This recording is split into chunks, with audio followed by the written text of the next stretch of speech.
মলিনে মোচনং পুংসাম জলস্নানম দিনে দিনে সকৃত গীতামৃতম স্নানম সংসার মলনাশনম।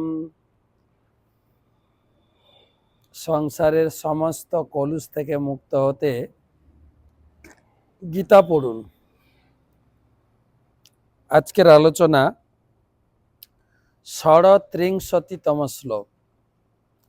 অর্জুন উবাচ অথ কেন প্রযুক্তয়ং পাপম চরতি পুরুষ অনিচ্ছমপি বার্ষ্ণেয় বলাদপি নিয়োজিত।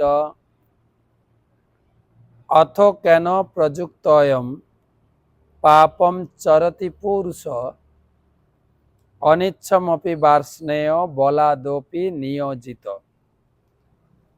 অনুবাদ: অর্জুন বললেন, হে বার্ষ্ণেয়, মানুষ কার দ্বারা পরিচালিত হয়ে অনিচ্ছা সত্ত্বেও যেন বলপূর্বক নিয়োজিত হয়েই পাপ আচরণে প্রবৃত্ত হয়।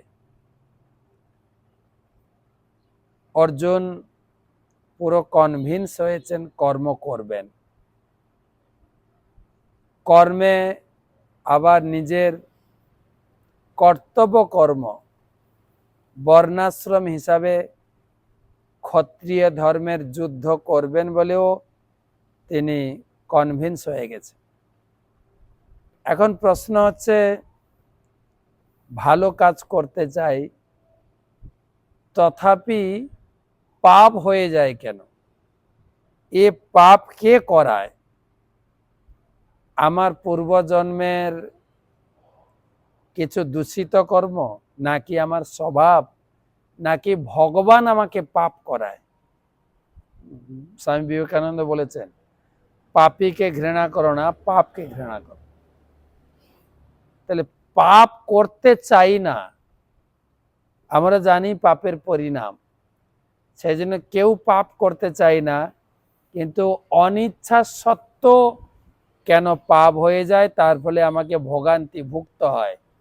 তার উত্তর পরের শ্লোকে।